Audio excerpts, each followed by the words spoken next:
En esta presentación veremos la clase Inflamación 2, correspondiente al curso de Fisiopatología de segundo año Tecnología Médica, Facultad de Medicina, Universidad de Chile. Quien les habla es Inés Pepper.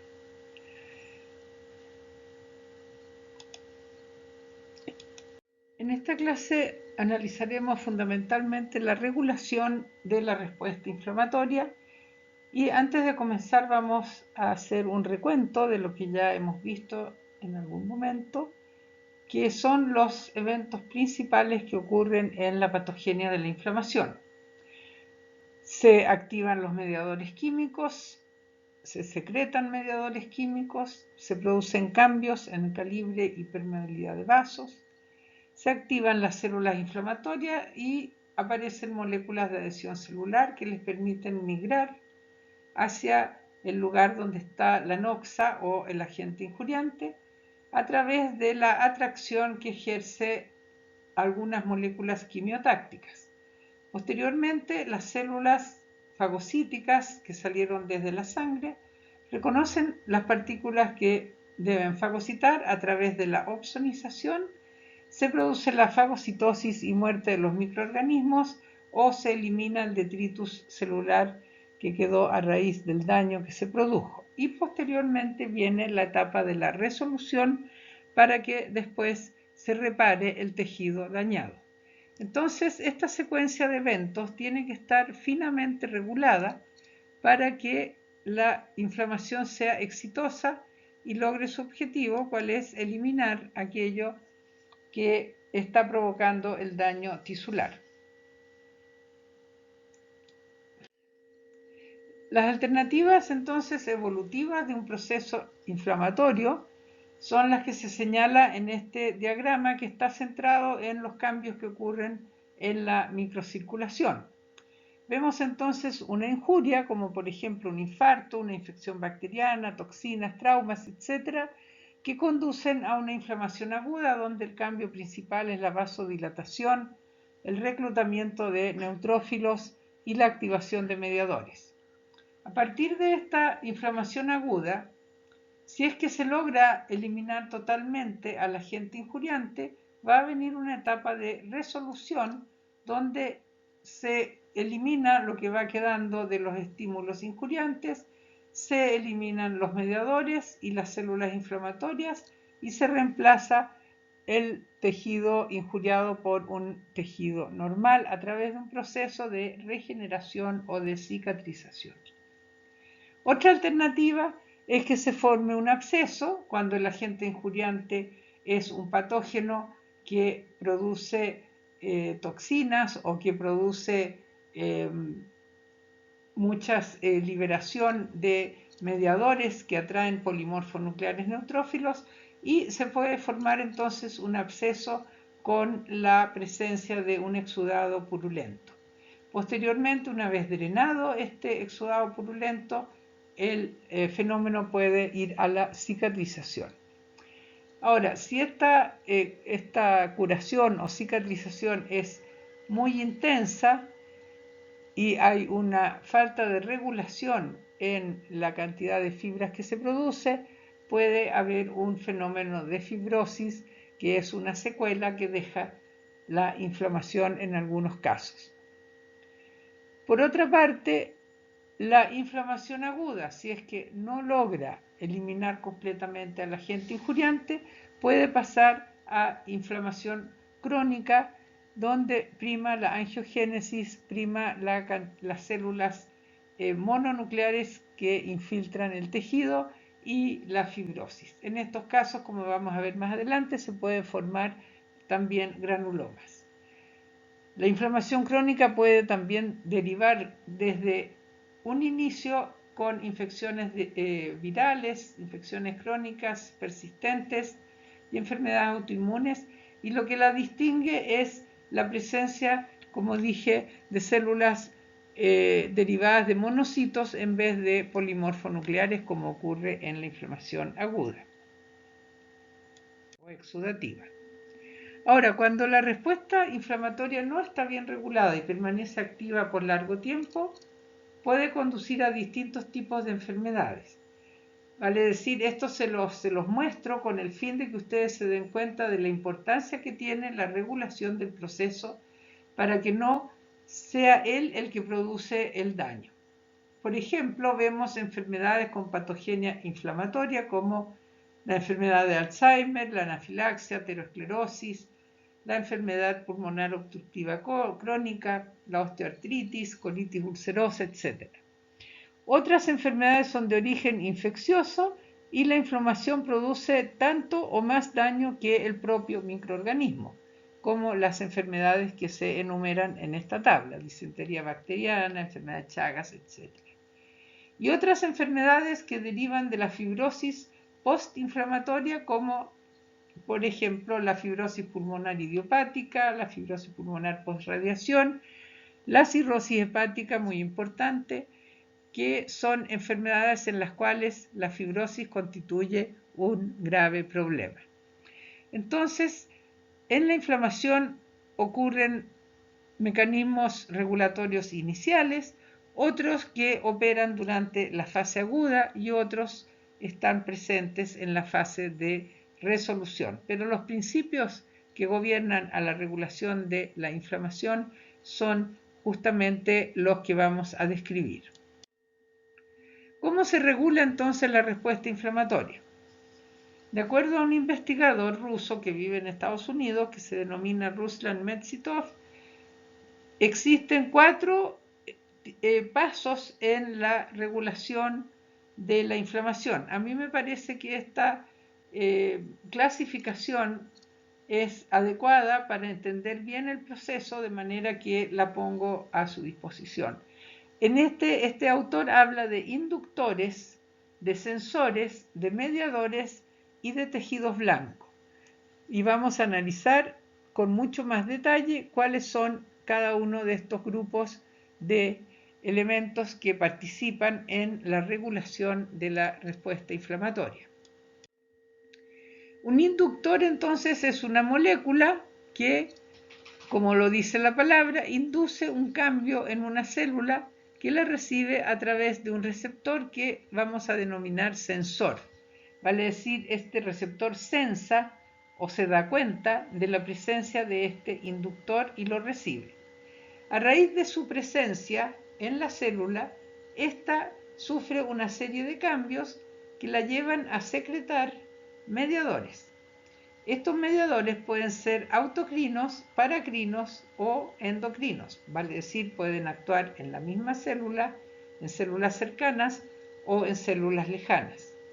Y finalmente, las células efectoras son aquellas que reciben el estímulo de este mediador que les dice cuál es el comportamiento que deben seguir para poder efectuar los cambios que se requiere para que ocurra la inflamación.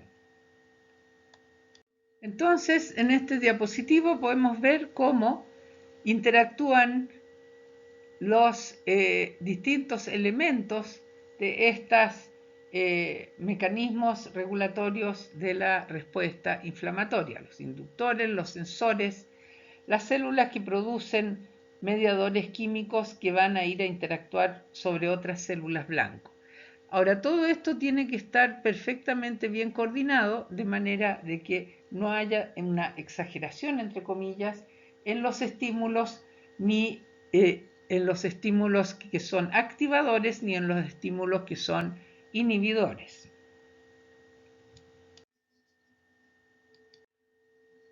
Y ahora vemos entonces cuáles son los sensores, de los cuales ya también hemos hablado en la clase anterior. Los sensores son conocidos como PRR y reconocen PAMs. Son Pattern Recognition Receptor, o sea, receptor que reconoce patrones.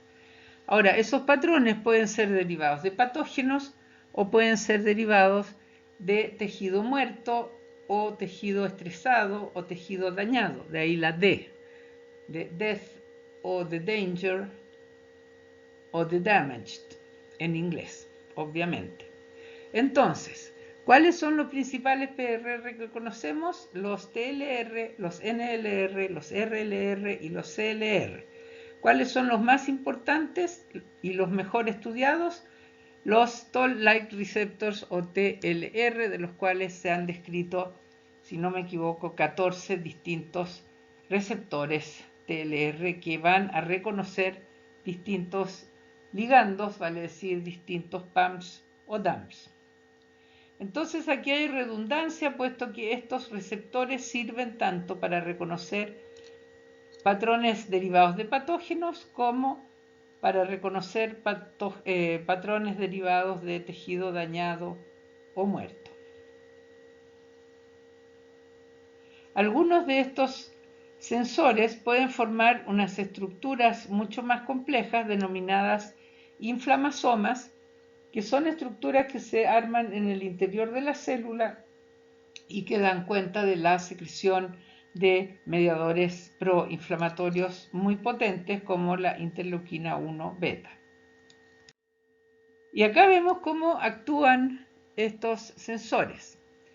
Si ustedes se fijan en este dibujo, hay un inductor, hay un sensor que es un receptor, y este receptor está unido o tiene influencia sobre una proteína que se denomina, un factor de transcripción que se denomina factor nuclear kappa beta, kappa B. Este factor nuclear tiene en su parte superior una proteína inhibidora. Ahora, ¿qué es lo que hace el sensor? Lo que hace el sensor es fosforilar a esta proteína inhibidora, y al fosforilarla, esta proteína se desprende y se degrada. Y por lo tanto, el factor nuclear kappa B queda libre para poder meterse al núcleo y permitir la transcripción de un RNA mensajero que nos va a llevar a la síntesis de estos mediadores químicos que van a producir un cambio en esta misma célula o en una célula cercana, o también puede ser en una célula lejana. Entonces la vía es que a raíz de la interacción con el inductor se activa un factor de transcripción, y ese factor de transcripción permite que se exprese un gen que tiene que ver con una citoquina que va a producir un efecto proinflamatorio. Ahora, existen varias vías distintas que están unidas a los receptores tipo Toll y tipo NOT. No me voy a quedar en el análisis de cada una de ellas, solo me interesa que ustedes vean que casi todas ellas pueden recibir al inductor que viene desde la superficie o también que está en el interior de la célula. Aquí tenemos el TLR4, por ejemplo, que recibe a los lipopolisacáridos de los microorganismos, o a las lipoproteínas, o a las flagelinas, y el TLR1A6 o 6, el TLR5, y a través de estas proteínas que están transduciendo la señal se va a activar el factor nuclear kappa B, que va a permitir la transcripción de estos mediadores. Ahora, este no es el único factor de transcripción, pero lo que a mí me interesa es que ustedes entiendan el concepto más que el detalle de estas moléculas. Y en el último dibujo vemos la formación de este inflamasoma, que es una estructura que permite la transformación de una prointerleuquina 1 beta en una interleuquina 1 beta, que es una citoquina extraordinariamente potente como citoquina proinflamatoria. Ahora bien, ¿cómo se produce la secreción de los mediadores químicos a raíz de la interacción del inductor con el sensor? Al haber daño tisular, entonces pueden ocurrir varias cosas. Uno es que se liberen mediadores que están preformados en la célula, que están guardados en granulitos de la célula, como es el ejemplo de la histamina en la célula cebada, y estos mediadores se liberan inmediatamente después de provocado el estímulo injuriante.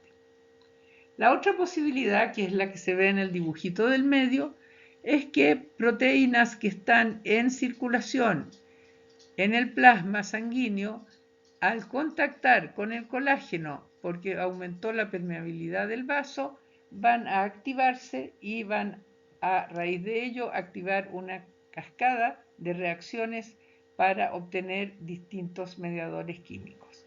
Y finalmente puede que se activen las células participantes y se produzca la síntesis allí in situ en ese momento de mediadores tales como las citoquinas. Entonces, de estas tres maneras, nosotros podemos obtener moléculas que son mediadores químicos que van a ir a actuar sobre células blanco dándoles un mensaje, diciéndoles fabriquen tal y tal cosa, contráiganse, migren, fagociten, etcétera, etcétera. O sea, hay un mensaje incluido dentro de cada uno de estos mediadores. Bueno, una vez activado el leucocito, entonces va a poder entrar en el campo de batalla para ir a fagocitar y eliminar físicamente al agente injuriante o al tejido dañado. ¿Cuáles son los mediadores que conocemos en la inflamación? ¿Y qué hacen estos mediadores? Tenemos que una de las funciones principales de los mediadores es producir aumento de permeabilidad. Esto quiere decir que las células endoteliales de un vaso sanguíneo de pequeño calibre se separan entre sí y permiten el paso del plasma y de las células. Los mediadores que hacen este efecto se mencionan aquí y son fundamentalmente la histamina, la bradicinina, factores del complemento, prostaglandinas, prostaciclina, el factor 12, cininógeno, etc. Hay otros que producen vasoconstricción y alternativamente algunos producen, y muchos de ellos producen vasodilatación.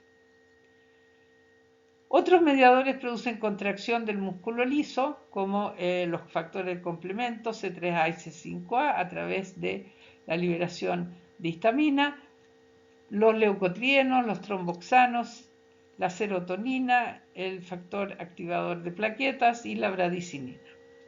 También hay otros que permiten el aumento de la adhesión en células endoteliales, eso lo vimos en la clase anterior, ¿no es cierto? Que las células se acercan a los endotelios y quedan atrapadas en él, quedan pegadas en el endotelio para poder salir del vaso.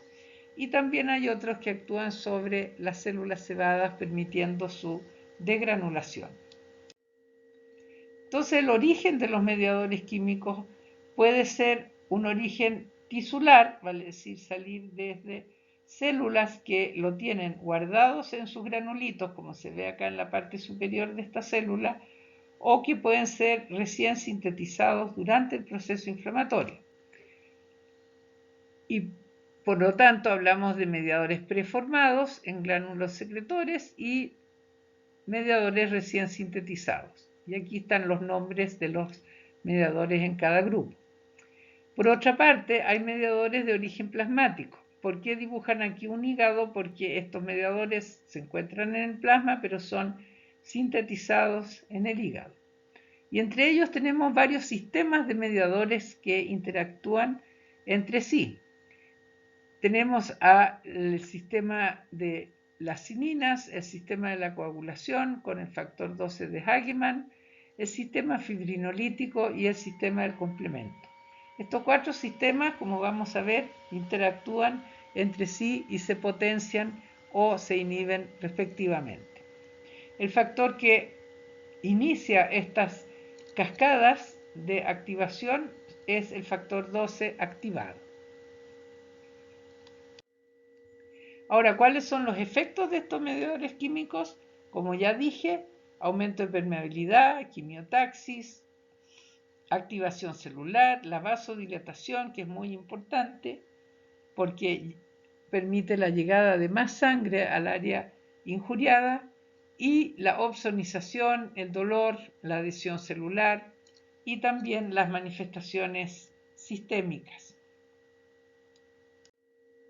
Las células cebadas son muy importantes como mediadores que tienen como células que tienen en su interior gránulos con mediadores preformados. Como vemos en esta lámina, aquí vemos un vasito Esto es un extendido de peritoneo de ratón.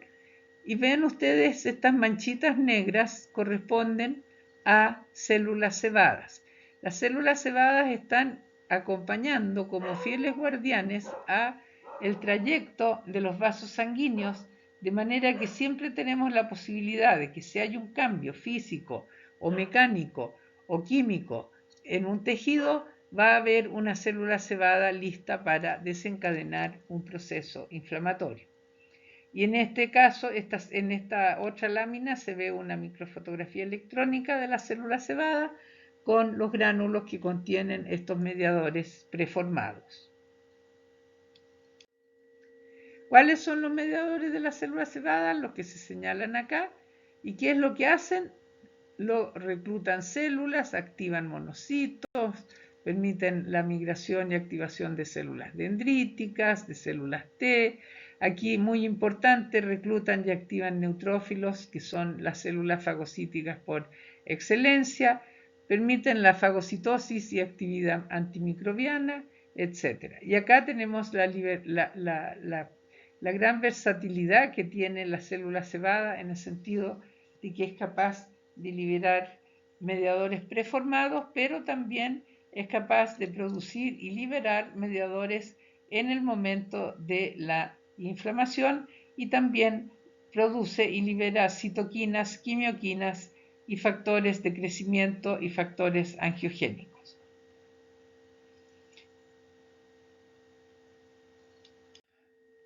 ¿Cuáles son los mediadores que se sintetizan durante el proceso inflamatorio y que son de origen tisular? En primer lugar tenemos los derivados del ácido araquidónico. El ácido araquidónico surge a raíz de la acción de la enzima fosfolipasa sobre los fosfolípidos de membrana. Esto entonces ocurre cuando hay un daño celular o en una célula intacta, actúa esta fosfolipasa, se obtiene ácido araquidónico, el cual si es sustrato de la carboxioxigenasa, de la ciclooxigenasa, va a producir la línea de las prostaglandinas, y si es sustrato de la lipoxigenasa va a producir los leucotrienos. Todos estos leucotrienos y prostaglandinas tienen efectos proinflamatorios y algunos también antiinflamatorios. Si ustedes se fijan en lo que dice en los cuadraditos rosados aquí, lo que producen estas prostaglandinas y leucotrienos, van a ver que hay cosas que son antagónicas. Por ejemplo, los leucotrienos 4, C4, D4 y E4 producen broncoconstricción, en cambio las prostaciclinas producen vasodilatación. Y así entonces podemos regular el sistema, porque va a haber sustancias que producen un efecto y otras sustancias que producen el efecto contrario, y así se logra entonces un equilibrio. Aquí está señalado también con una cruz roja, con una X, cuáles son los puntos de inhibición de los fármacos antiinflamatorios esteroidales y no esteroidales. Los esteroidales inhiben la fosfolipasa, o sea, inhiben tanto los leucotrienos como las prostaglandinas. En cambio, los fármacos no esteroidales como la aspirina y la indometacina producen una inhibición de la ciclooxigenasa y por lo tanto inhiben la producción de prostaglandinas. Ahora bien, y llegamos a las citoquinas, que son realmente unas moléculas de increíble potencial, en el sentido de que están hoy en día siendo intensamente investigadas para lograr manejarlas y producir efectos pro o antiinflamatorios en distintas enfermedades. Tenemos aquí cuáles son las propiedades de las citoquinas. En primer lugar es la redundancia. Las citoquinas son pequeñas moléculas, son péptidos, secretados entonces por una célula a raíz de la interacción de un inductor con un sensor, y el hecho de que sean redundantes significa que distintas citoquinas, que aquí están señaladas con distintas figuras geométricas, actuando sobre una célula en particular, van a producir un mismo efecto. Además, las citoquinas son pleiotrópicas, esto quiere decir que una misma citoquina puede producir distintos efectos. Un efecto A, un efecto B y un efecto C. Y eso se llama pleiotropismo. Por otra parte, hay citoquinas que son sinérgicas, vale decir, cuando actúa una en conjunto con otra distinta, se potencia el efecto, y hay otras que son antagónicas, vale decir, si actúan las dos, entonces se va a producir una inhibición del efecto. Todas estas propiedades hacen que las citoquinas sean una valiosa arma para poder regular la respuesta inflamatoria. Aquí vemos algunos ejemplos de pleiotropismo, redundancia, sinergia y antagonismo, donde se menciona, por ejemplo, la interleuquina 4, que es capaz de interactuar con linfocitos B, con linfocitos T y con macrófagos para producir distintos efectos. La redundancia, varias citoquinas distintas producen el mismo efecto, por ejemplo, la interleuquina 2, la 4 y la 5, actuando sobre la célula B, van a inducir su proliferación, la sinergia y el antagonismo. Hay una secuencia de acción de las distintas citoquinas en la inflamación. Algunas de ellas inician su secreción en forma temprana, y en este experimento lo que se ha hecho es inocular lipopolisacáridos y ver cuáles citoquinas producen los macrófagos y que están presentes en el suero. Y se miden y se ve cómo aparecen y desaparecen. Y acá vemos que la primera en aparecer es el factor de necrosis tumoral, que lo que hace es producir la salida de células desde los vasos sanguíneos. Después aparece la interleuquina 1, que es una citoquina proinflamatoria, y después la interleuquina 12, que a su vez tiene sinergia con el interferón gamma para producir la activación de macrófagos. Entonces ustedes ven que hay una secuencia en la aparición de distintas citoquinas ante la presencia de un agente injuriante, que en este caso el PAMP que estamos hablando es el lipopolisacárido.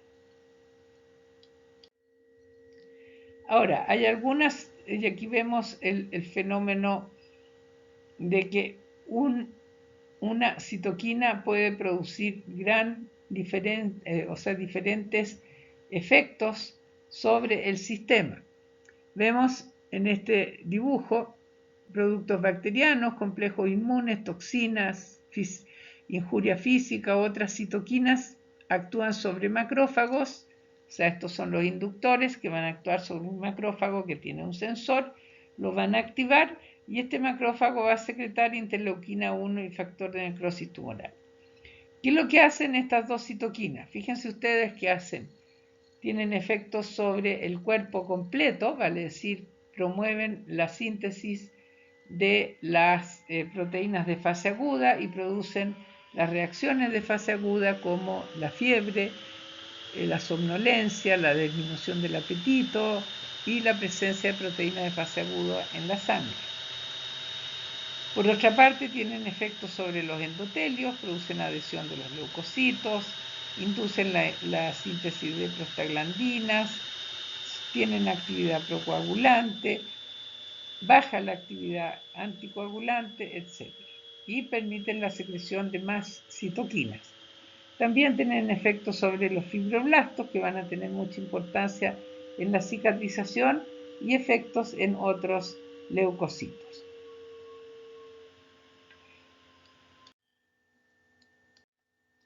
Entonces, en resumen, las citoquinas son péptidos pequeños que interactúan con receptores específicos para una o varias de ellas, que están ubicados en las células que efectúan los cambios necesarios para que aumente la permeabilidad, salgan las células del vaso, migren hacia el lugar donde está la noxa y fagociten al agente injuriante y lo eliminen. Por lo tanto, son sustancias fundamentales en la regulación de la respuesta inflamatoria. ¿Cuáles son los mediadores químicos de origen plasmático? Como ya les dije, son moléculas que se activan en cascada. Vemos en este dibujo la molécula inicial, supongamos el factor de Hagemann, que al activarse se rompe, libera un pedacito de molécula y queda expuesto un sitio activo que va a actuar sobre una segunda molécula, aquí de color verde, que también se va a romper, va a perder un pedacito y va a exponer un sitio activo que va a actuar sobre una tercera molécula y así sucesivamente. Este sistema en cascada opera en el sistema de las cininas, en el sistema del complemento, en el sistema fibrinolítico, en el sistema de la coagulación, que son los 4 sistemas que tienen que ver de alguna manera con mediadores químicos. Algunos de estos pedacitos que se desprenden son los que van a ir a actuar sobre las células blanco para producir un cambio en ellas. Entonces vemos acá cómo interactúan estos 4 sistemas de los cuales les he hablado, conduciendo a la inflamación aguda. Tenemos arriba de color morado el factor 12 de Hagemann que se activa y pone en marcha la cascada de la coagulación. Vemos que el mismo factor 12 activado pone en marcha la cascada de las cininas.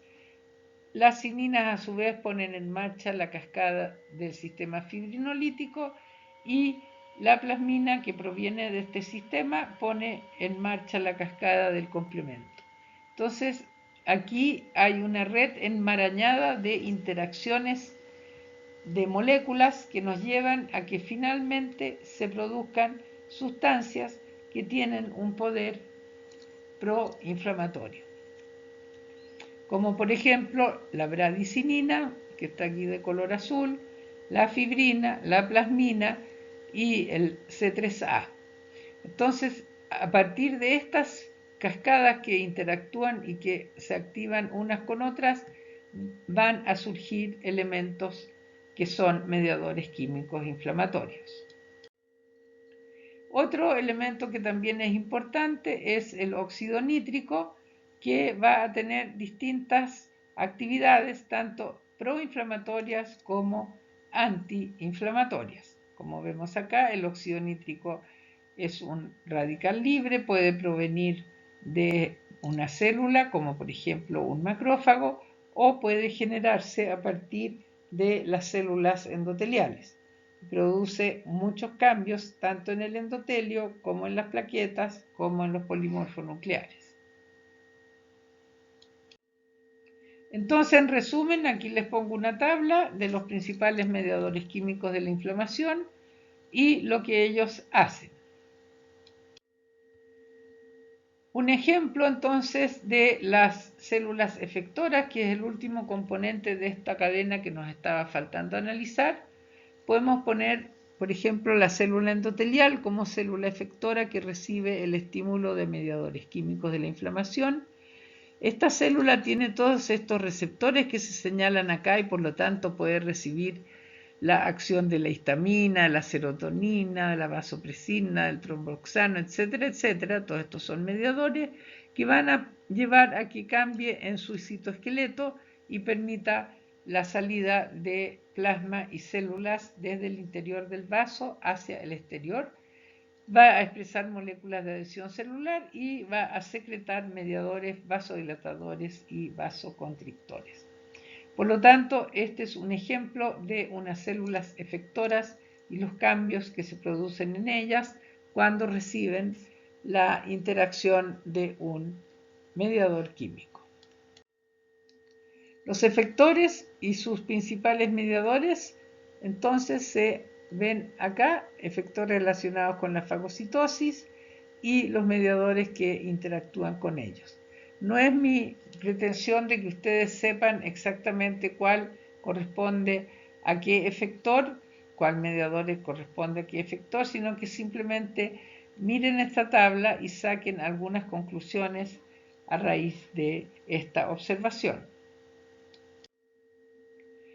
Bueno, cuando estamos en ya la fase terminal de la inflamación, vale decir, las células fagocíticas han eliminado al agente injuriante a través de la fagocitosis, se produce la resolución de la inflamación, que está a cargo de lipoxinas, resolvinas, que provienen del ácido araquidónico y otros ácidos derivados de los fosfolípidos. Entonces aquí el detalle no me interesa que ustedes lo sepan, lo que me interesa es que vean que hay acción de estas sustancias sobre las células inflamatorias, y lo que hacen estas sustancias es inhibir lo que promovieron las citoquinas y las sustancias proinflamatorias. O sea, estas son sustancias que van a frenar la respuesta inflamatoria, ya que se produjo la eliminación del agente injuriante. Ahora bien, viendo la inflamación como un todo y ya pasando de la regulación a la clasificación de las inflamaciones, podemos decir que la inflamación en general tiene dos estrategias para eliminar al agente injuriante o al tejido dañado. En caso de que se trate de agentes vivos, como por ejemplo bacterias, hongos, parásitos, la primera intención de las células fagocíticas es matar a aquello que han fagocitado a través de la generación de radicales libres que van a producir un daño en la membrana de las bacterias o de otros microorganismos. Entonces la primera estrategia es matar. Si ello no es posible, si no es posible eliminar al agente injuriante matándolo, entonces el organismo lo aísla. Y lo aísla mediante la formación de estructuras que se denominan genéricamente granulomas, que son estructuras que mantienen en su interior al agente injuriante, que está vivo pero aislado, no les permite entonces producir más daño tisular. Y vemos aquí un ejemplo, la fagocitosis. Si la fagocitosis es exitosa y podemos matar a los patógenos y eliminar a los restos tisulares, entonces esa va a ser la estrategia que vamos a utilizar en el combate frente a los microorganismos patógenos. Pero si la fagocitosis fracasa, vale decir, el patógeno se defiende de manera tal que no permite su muerte, entonces se forman estas grandes células gigantes que están aquí de color rosado, y las guardan aquí adentro en el citosol de estas células multinucleadas, y estos quedan aquí presos, entre comillas, en el interior de estas enormes células. Y todo esto en el granuloma se ve rodeado de linfocitos y de fibroblastos, constituyendo entonces una verdadera cárcel de seguridad para mantener aislados a los microorganismos. Y es lo que sucede, por ejemplo, en la tuberculosis, en la lepra y en otras enfermedades infecciosas. ¿Cómo matamos a las bacterias? A través de la generación de radicales libres en el fagosoma de los fagocitos. Se genera el anión superóxido a partir del oxígeno por acción de una oxidasa. Posteriormente se genera agua oxigenada o peróxido de hidrógeno, se genera también hipoclorito y el anión, el hidroxilo, y estos tres tienen acción bactericida sobre las membranas de las bacterias y otros microorganismos. Posteriormente, a raíz de la acción de la catalasa, se va a producir la desactivación del peróxido de hidrógeno y se va a convertir en agua y oxígeno. La mieloperoxidasa es una enzima muy importante que permite la transformación del agua oxigenada en hipoclorito, y en personas que carecen de esta enzima mieloperoxidasa tienen una enfermedad que los hace no poder matar a los microorganismos y estas personas tienen que tener tratamientos con antibióticos persistentes. Entonces la acción bactericida de los fagocitos es a través de la generación de radicales libres que se generan a raíz de la oxidasa que va a generar estos derivados del oxígeno que van a producir verdaderos agujeros en las membranas de las bacterias para producir su muerte, y posteriormente se van a acercar los lisosomas y van a digerir a estas bacterias. La actividad bactericida entonces está presente en el exudado inflamatorio, en los fagocitos del exudado inflamatorio, especialmente en los polimorfonucleares neutrófilos. Estas células, una vez que fagocitan y matan a las bacterias, generalmente mueren y constituyen parte del exudado purulento o pus, que está presente en muchas inflamaciones exudativas por bacterias piógenas. Acá vemos los granulomas, se ve una célula gigante con el microorganismo en su interior y rodeada esta célula gigante por células epitelioideas y fibras colágenas. Estos granulomas pueden permanecer durante muchos años en los tejidos, por ejemplo en una tuberculosis pulmonar o en un ganglio linfático, y también están rodeadas por tejido por colágeno para evitar que estos microorganismos salgan y empiecen a producir daño tisular en regiones aledañas. El que descubrió por primera vez y dibujó por primera vez mirando en el microscopio a los granulomas fue este caballero Robert Koch, que ustedes ya conocieron en su curso anterior. Los componentes centrales del granuloma son entonces la célula gigante, que es multinucleada, tiene una corona de núcleos que se observa acá, y células epitelioideas, todas ellas rodeadas por linfocitos, fibroblastos y tejido colágeno. En resumen, entonces, aquí están las razones por las cuales se forma el exudado. Todo esto ya lo hemos visto, y las funciones de este elemento que es fundamental y patognomónico de la inflamación. En este resumen podemos ver entonces injuria tisular, que produce daño tisular, activación de mediadores, todos los cambios que se producen en la microcirculación para llevarnos a la constitución de un exudado inflamatorio que nos conduce a la fagocitosis y eliminación del agente injuriante. Cuando nosotros estamos hablando de una inflamación en la que participan el sistema inmune adaptativo y que es responsable de daño tisular, tenemos el mismo esquema, con la diferencia de que aquí la respuesta adaptativa activa los mediadores químicos o libera citoquinas que conducen a la formación de un exudado, y es ese exudado el que produce el daño tisular.